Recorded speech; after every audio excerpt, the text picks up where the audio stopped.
Rochester, the sports leader. 95.7 FM and AM 950. The Fan, Rochester, an Odyssey sports station.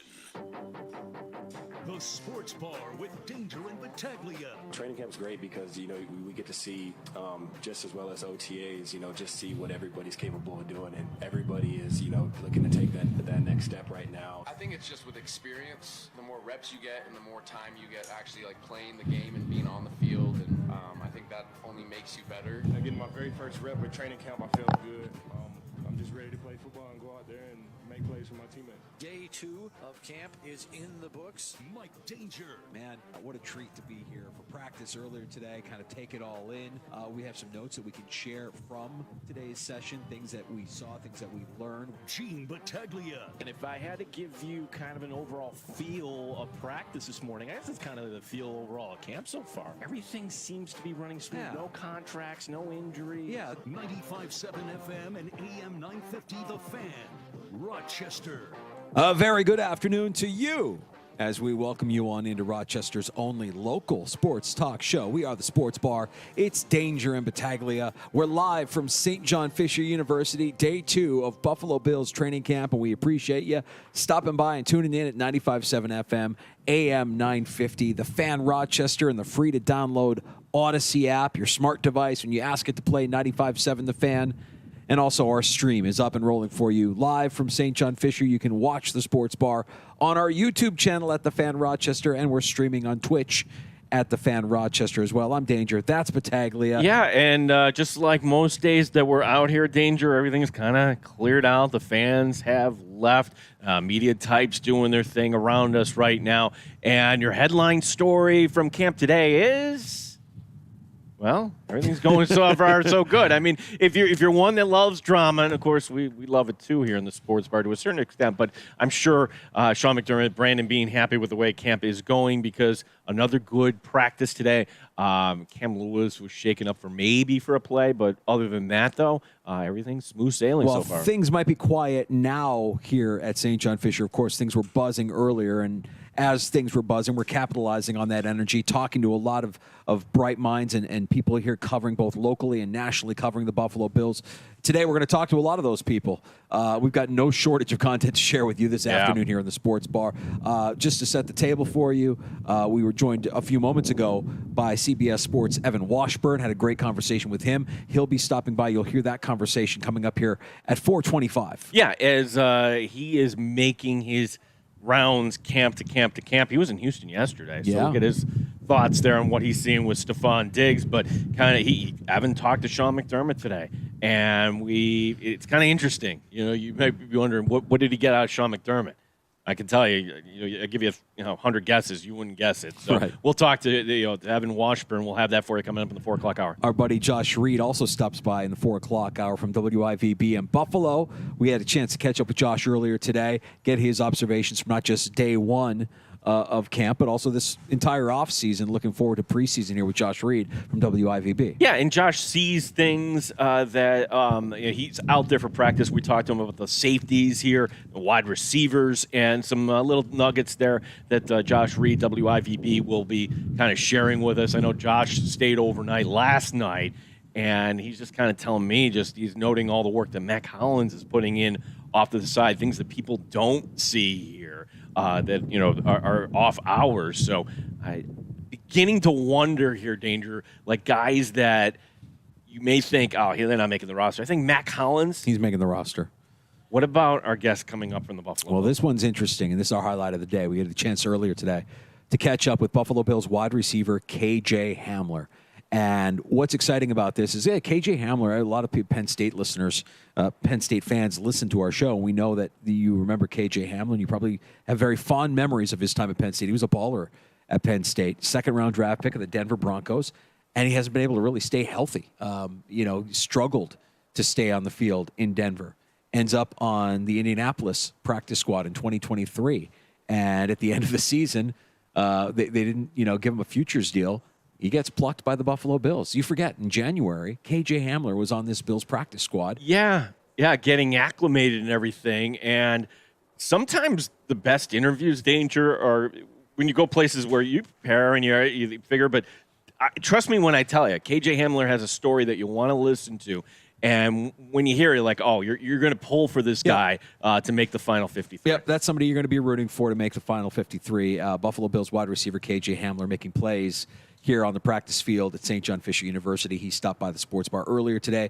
We'll have that interview for you, that conversation, coming up here at 3:25. And then if you miss it, we'll get it on again during happy hour, coming up here at 5 o'clock. Your calls are always welcome. You can pull up a stool at 866-4FAN, 866-4326. We also today heard from Bills offensive coordinator Joe Brady for the first time during training camp. Yeah, and for that matter, it still is new for Joe Brady. I mean, he wasn't the offensive coordinator for camp last year, and so how much of this is going to be different? I think one thing in his press conference I found very interesting, talking about one thing he changed right away his first week. If you remember the timeline, it's the Monday night game against Denver. There's a change at offensive coordinator. Joe Brady on a short week has to take over. He had the team practice celebrations. Not just the quarterback and wide receiver. When you score a touchdown, that should be everything. And Danger, you see that kind of carrying over to camp here. It's fun. When the good play for the offense, guys are pumped up for one. No shortage of good plays today on the practice field as well. We'll recap that through the course of the afternoon and be your ears and eyes at Buffalo Bills training camp here at St. John Fisher University. We'll start right now with Joe Brady, who spoke to the media before practice today. Joe Brady from Buffalo Bills training camp, day 2 here on the Fan Rochester. I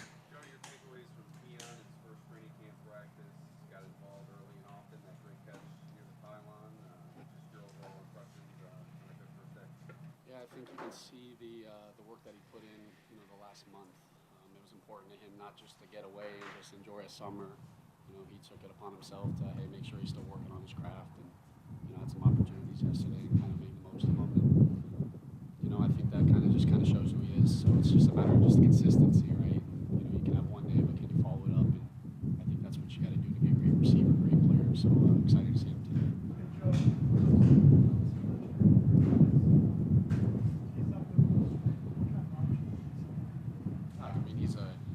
He's huge for our offense. He does so much in the work from a leadership standpoint, just him being around, but just him in the pass game. He's such a unique skill set with what he can do as a receiver, and just seeing the growth that he's put with Coach Boris in the run game. He's a complete tight end, so just having him, Dalton, Q, just the versatility that we have, it gives us a lot of options. So, it hurt us not having him last year, so I'm excited to see him kind of moving around at full speed. He's a huge asset for us. Joe, in terms of James Cook last year, heavy workload, more than he's ever had, going back coming to high school. Is that a concern at all moving forward? And he had like 300 touches. No, I think sometimes it's a benefit, especially in college when they don't have a crazy workload, because that's wear and tear on your body, whether you're carrying the ball in high school or college. Sometimes it's like, hey, they can be a workhorse back, whatever that might mean, but that's a lot of touches and hits that they put on them in college. I think, we'll see how Jimbo goes. But, when you look at Jimbo, I think I said it in spring, he looks different. He's stronger. He's more put together. You can tell he put in a lot of work. It's important to him, and so I'm excited to just see him to continue to evolve and get better. Joe, when you talked about this being Josh Allen, how over the years have you seen him take ownership of it, and especially this year with all the new people that have to be introduced to it? Yeah, I think it's the first training camp I was here, I was trying to figure it all out, and sometimes I'm asking him just what he's thinking, and so you see how much he's matured in the offense in terms of the ownership and just teaching the guys exactly what he's seeing, and not just, hey, I know where that guy's going to be, I'm going to throw it to him, but like, hey guys, this is what I'm thinking. Let's stop the tape. This is where my feet are. You got to be at this spot because of that, and just seeing that growth where I can kind of take a step back and allow him to communicate a lot more. Man, it's been a lot of fun, and he kind of has to do that because we had a lot of receivers in the past that have played in this offense and kind of already knew those things, and so it's been a lot of fun just seeing him just kind of take that and kind of roll with it and understand how important it is that we do have new guys and that it's important for them to understand what he's thinking, not just running that play, because at the end of the day, everyone's out there doing it. So that's what I love about training camp. That's what I love about being here is he's with those guys at all times, and they're just they're attached to his hip, and it's fun to watch. You took over with 8 games last year to go. You can't install a whole new offense, obviously. You have to have some things that carry over. But now you've had kind of a full offseason without giving away strategy, of course. How much can carry over? How much is new? Is it a complete overhaul maybe of a year ago, or is there a lot of mixed in stuff? I think no matter what, whether you're from year to year, the game of football is growing, and if you continue to do the same thing over and over, well, we're all studying each other. The defenses are evolving. Eventually, it's going to hit a point. And so I think regardless if you're the best offense in the league, in order to stay the best offense in the league, you got to continue to grow and evolve, and you get new pieces, and so the offense has to change regardless. And so it was a great opportunity for us to kind of take a step back and figure out exactly who we have and try to build an offense around that. We signed a lot of pieces in free agency and then in the draft of then trying to mix and match and put them all together. And so we're still a product of it. We got, all training camp to kind of see exactly who we're going to be and put guys in places and see, hey, can we do this? Can this be something that will be a huge part of us? Or is this something, hey, you know what, maybe this kind of goes down the road and we got to focus on something else. And so every day there's intention behind what we're doing, and whether it works or doesn't, that's not I'm not concerned with the results right now. I'm just concerned with kind of like how we're doing it. And so it's been a lot exciting. I know that doesn't give you much, but you guys were able to see a little bit. Josh, some downfield passes for you in Carolina. He was used a lot more as a possession receiver in Washington. I mean, when we ask who does the defense have to respect downfield, do you see among the receiving corps, is Samuel a guy you think that can threaten them? I mean, I think you have to respect everybody. I don't think speed is the only thing that impacts whether defenses are worried about guys going downfield. If you look across the league, there's certain guys, like a 40 time doesn't necessarily tell you if you're a downfield threat or not. Size sometimes plays into factor of that, what type of route you actually can run, how you track a football. There's so many more things than just speed elements to it. And so I feel confident in the receiver room that we have the ability to stretch the field if we want. The guys will be able to go up with footballs if we have to. It's not necessarily just Curtis, but I feel excited about that the rest of the world. Josh talked about the intelligence of the wide receiver room. He even brought up how much pushing you guys ran on day one, and it seemed like he was almost talking about how almost force-feeding some of the new guys. Is there a sense of that, needing to get these new guys up to speed a lot quicker than maybe in the past? No, there's not. I mean, there's always an urgency, right? It's the NFL, but I'm the big believer, and there's a reason the guys that we have in here, the character, the intelligence that you kind of talk about. That was a big reason they're here, and so you're able to do those things because of the personnel that you have, and I think it's important. I want guys to mess up now. Like, there might be times where we mess up in practice and I have a smile on my face, and I know that's such an awful mindset, but I want the guys to be okay with failing because it's an opportunity for us to learn. But if everything always just goes well, then sometimes we're not learning as much watching tape. And so you put a lot on their plate, not too much, and so that's the struggle that I always have. Is like, hey, what's the fine line? But I think if you put a lot on their plate, it really puts a lot of onus on them of making sure, hey, I'm the attention to detail, like, hey, can I handle it? Because it's such a new room. This is tight ends, receivers, running backs speaking. It's all new, and if it's important to them and they can show that they can handle it, they can play, because you're going to earn every rep.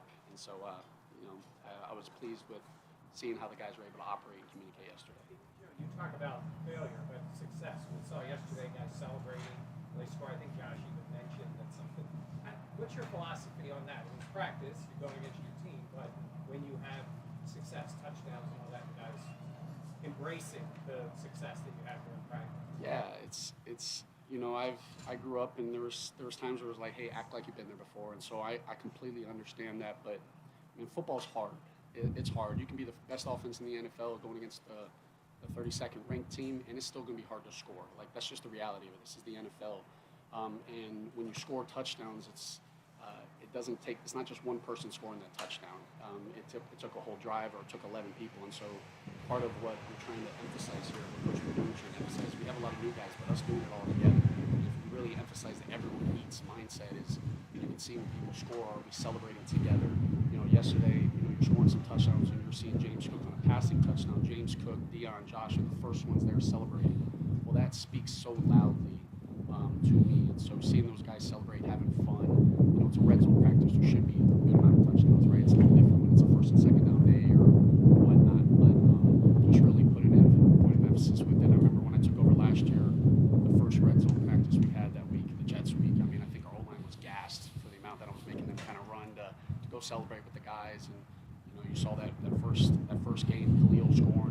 punts and scored, and just seeing those guys run and celebrate with them, and it's important. And it might not look like it, but I think it is. And we want to see the type of team that you're going to have, see how the guys respond when guys score, if they really believe in the everyone eats mindset, see how everybody looks when they score. And so just day one, but pleased with some of that. As long as they're doing it together. This isn't, we had a couple TikTok dances that I don't know about that I wasn't too much of a fan of, but yeah. What's your favorite celebration? My favorite celebration is whenever I prefer offensive line getting the spikes, and you always create a good spike if the ball leaves the screen. So, you guys don't necessarily get to see that, but that's my favorite ones. The O-line are the reason we're scoring touchdowns. When they're doing it, let's give them some love, and then they can have a little fun watching it as well. Your coaching career, either with play calling or other roles, during his first couple weeks of fall camp, how often do you want something so loud that night you red check mark and say, I want to get this? I think to me, you never get enough reps, right? It's just a reality. You can walk through your stuff. To me, it's all about frequency. It's even if it's just routes, you're never going to get enough time on task, and it's not about in order to get good at a play or a route, it's about how many times you run it. So even if it works against one look or one coverage, it's like, man, I hope the next time we get a bad look and Josh has to make another decision or whatnot. So I think your core concepts, but I'm not thinking about week 1, week 2 right now. I'm just trying to figure out what can be our core concepts that we can kind of roll with and hope that, hey, we're not always throwing our first progression, and just seeing the comfort level of the quarterbacks having to make decisions moving across, and where they feel comfortable with the play, just not the first read. Is there in this camp at least, or OTA probably a need to get Dalton Kincaid downfield more than last year? There was a lot of stuff over the line last year, and he's got that talent to get down the seam to you. Are you trying to find ways to get him more ball down? Right now, we're kind of in the process of just trying to see what all of our guys can do. Just their different skill sets. It's such a I'm so excited about the group that we have, the tight ends and the receivers, because it's so many different skill sets, and you hope that versatility allows it to play a little harder on defenses to defend. Of, hey, this guy can run short, but he also can push vertical, and it's not only certain guys doing certain things. And so I think you guys saw a couple yesterday of just seeing Dalton do some things going vertical. We know we saw that he could do that last year, and so something that I hope for all of our guys, that's a part of their repertoire. What's been the experience competing not only against the defense, but Bobby and his new role, both of you guys trying to assert yourselves in different ways on your side of the ball? When a guy who brings that much energy on the other side, what's it like competing against his unit? I mean, we're going to be the offense that we want to be because of our defense. They make us better. They challenge us. And Bobby, me and Bobby go at it. I love it on tape, when in a red zone period, when right after a play he has to look at his next script because it didn't go well for him. We're naturally competitive, right? And I know it's such a stupid thing because I'm not doing a thing besides reading a play. That's what I do at practice, right? Real tough. But there's a reason he's a defensive coordinator, man. Being able to pick his brain, but just what our defense does, it really challenges us. And I think sometimes people think it's a simple scheme, but there's a reason it's had so much success for so many years. And a big reason why our offense has been where we've been is because of our defense. How colorful do you yourself feel the practice field as far as language? Well, I got sent a video of me mic'd up one day, and there was a lot of beeps, and so I wasn't too pleased of that, with that, and so I catch myself. I'm not proud of my colorful language, but I am competitive. I wasn't a very good football player, but I get out there, I get excited, and I wish I can be a little better about it, but it does naturally come out. Keon is a prototypical X, obviously. You like your receivers to be versatile. Is it too much to ask? Do you envision him eventually, being able to be used in different spots like Gabe was? Yeah, we don't have positions. I think in order, the way that we taught the offense, we just taught everything conceptually. These are 3-man concepts, these are 2-man concepts, these are full field progressions. And so if I ask the guy, hey, what do you have on this play? They should be asking me, well, what's the formation, what position am I playing on that play, not like, hey, I'm the X, so I have this. And so it really forces the guys to understand, like, hey, on any given moment, you know, you can be on any of these spots and you got to know it. And formationally, we can change it, move it around. So that was a big thing, a big point of emphasis. I don't want the guys memorizing a play and what they have, that specific route. They got to know it all. And so that's been a big point. What do you need to see from Khalil Shakir throughout the early part of his training camp this season to kind of show he's taking that next step and evolving in this offense? The last 10 games of the season, you know, Khalil Shakir is, you know, as consistent as they come. And, you know, a big thing I told him is, like, I don't need him to feel like he needs to do anything more. He doesn't, you know, just continue being Khalil Shakir. His consistency as a wide receiver, you know, he speaks so loudly to the quarterbacks the way that he runs routes and just continues to make plays. And Josh has the utmost confidence in him. So I don't need him to do anything else besides being Khalil Shakir and just continue to stack the days like he does on a consistent basis. Behind James, you have quite a few guys battling for spots. What do you look for, like, to kind of separate at the end of the day? They're all going to do their job, but from pass protection to route concepts, be able to do versatility, short yardage, what do you look for when it comes to separating those guys? You're saying for the running backs? Yes, behind James. You know, the reality of it with a lot of this stuff is, like, right now we're still in just helmets. You know, like, football's played in pads. You know, I can say the same thing with the wide receivers. Like, when the pads come on, I want to be able to see who plays with size and who plays with pads on. Same thing with the running backs, right? And you want to be able to have complete running backs that can be able to play, you know, run out of the back, run the football first and foremost, and then be able to make plays in the backfield and protect where, hey, when certain guys aren't on the field, the defenses know what's kind of happening. And, you know, so that's a big point. Everyone's going to have to earn it, but to me, specifically with the running backs, like, I just want to be able to see how they play with the pads come on. And I know that's such a, you know, a cop-out answer, but that's an important thing for me. And I know it's throughout everybody. Like, I know the results I'm kind of talking about, but, like, I'm a big proponent of just because we had success on a player, just because they did it right, if it's not the way that we're asking of it, we're not going to be like, hey, good job. And then when they do the exact same thing and it doesn't go wrong, we're correcting it. And so really just trying to harp on the how right now with the guys. And so it might be a one-on rep that a guy loses. And Come on, you got to do it. Practice because he tried to work with some of the technique that, you know, we're trying to preach that's going to allow him to ultimately have success in the long run. But he might have lost that rep. It might look like, man, I lost the rep. Well, if you do the way that you might have won the rep, but My work here is done. It's not going to work. And so that's a big thing that we're kind of working on. And with the running back room, when the pads come on a pass pro. Special hi to Chris in South Central Kentucky. We're talking over the young guys now. I know we drafted some that obviously had to do it, but that's always the thing when the pads come on is seeing how those guys kind of respond with it and Talking our over you technique two. and how we kind of do it. And as long as they're working that, that's what I'm more concerned with than the results of how it kind of works. More offense, building trust with each other, feeling comfortable around each other, building chemistry, whether it's on the field, meeting room, or off the field. What do you want to see out of this group over the next 2 weeks? You know, we kind of started this back, you know, the first meeting we talked about in the off-season training. Like, I really believe when it's, you know, when we're playing, you know, with an opportunity to go to the Super Bowl and it's the last drive of the game. And Bill Walsh talked it, you know, way back when of, you know, when Josh gets in the huddle and he looks around and there's 10 other guys in there and they're all looking at each other. You know, they're playing because they love one another. They're playing, you know, not just with each other, but they're playing for one another. In order, that's going to have success. Well, you do that because you build it from the off-season to training camp, and those guys taking upon themselves to go to Nashville and do things together. That's what I think is so much. It's so much more than just what you guys see on the football field. And that's what we're trying to promote here is that intentionality about not just being around the guys, but being about the guys because we enjoy being around our guys and we love our guys, and we're going to do whatever we can so that he has success. And I think that leads to success. And so that's a big thing that we're kind of preaching here is making sure that you're with your guys, your boys, and doing everything you can together. And I think that leads to success. I wanted to know a little bit more about Mac Hollins. Interesting personality, no shoes, no utensils. What's it kind of been like getting to know him? One of my favorite players. Honestly, probably one of my favorite people I've ever met. You know, like he's, you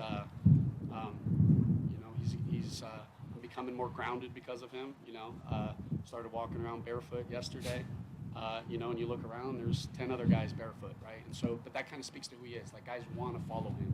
You know, he's the first one up here yesterday. You know, he was here before the strength coach. You know, he's out here working, you know, dripping in sweat. It's 5 a.m. After practice, you guys see he just doesn't want to stop. He just goes so much energy.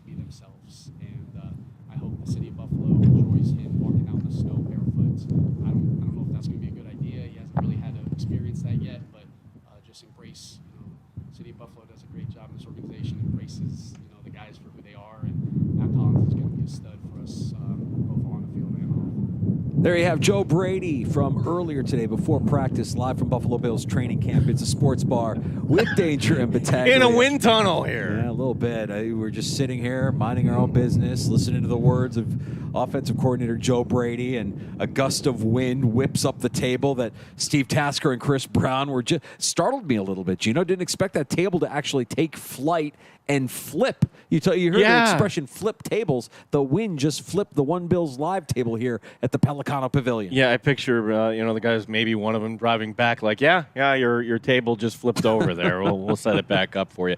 Are you into this walking barefoot thing? I was going to ask you about that, because I know if what Brady is saying there is true, and you've got other teammates walking around and embracing this kind of living grounded lifestyle where your feet are always in the ground and on the ground barefoot. I mean, the answer to the question for me is a hard no. I mean, am I walking into my house with dirty ass feet? No. There are people, and you and I are not world travelers, but there are people that swear by this as a way to combat jet lag. The first thing you do when you set foot in a different time zone, get barefoot, walk around. I don't know how that actually works. Maybe it's something with your mind and body, but there are benefits supposedly to walking barefoot.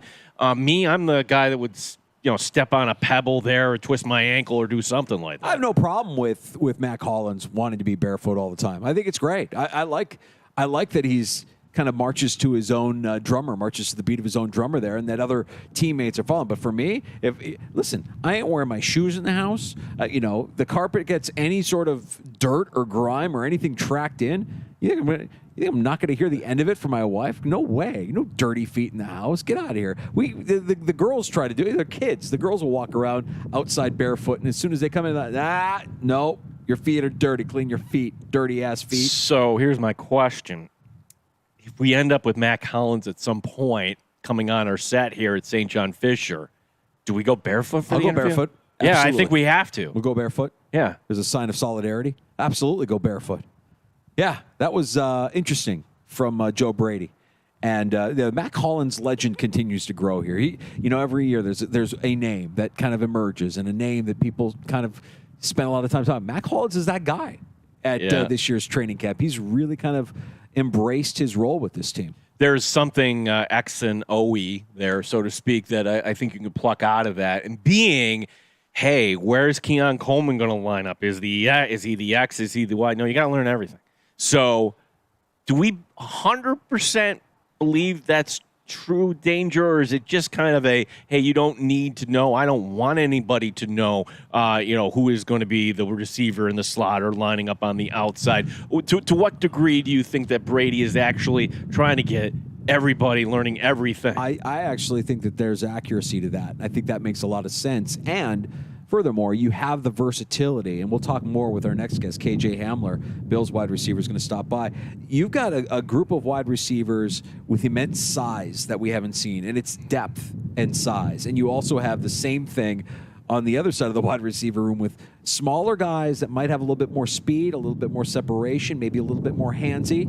And if all of them know all of the positions on the field, who's to say that Keon Coleman doesn't line up in the slot, where, by the way, a lot of scouts said coming out of college, that's where he should play in the NFL, much like an Amon-Ra St. Brown has emerged in Detroit. Maybe that's the role eventually for Keon Coleman, where he shines rather than being on the outside. So with that versatility and with the full complement of skill sets that you have with this wide receiving core, Joe Brady, whereas yesterday Sean McDermott said, I don't know what to do with all these utensils when I look at my silverware drawer.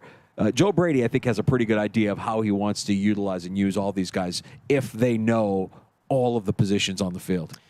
We have one non-football story here. Dylan Cease just threw a no-hitter for San Diego. They beat Washington 3-0. Congratulations, Dylan Cease. You've now done something that over 300 other major leaguers have done, but we'll continue to celebrate this feat of... And especially in the baseball world that we live in now, that's probably a big deal. That is like, going all 9 innings there. And ask any Paul Skeens or Pirate fan. Yeah, absolutely right. All right, coming up next in the sports bars. We take a break here from St. John Fisher University and Bills Camp Live. We speak with Buffalo Bills wide receiver KJ Hamler, and believe us when we tell you that KJ Hamler has a very interesting story and unique path to the Buffalo Bills, and he'll open up and share some of that with us next on The Fan Rochester.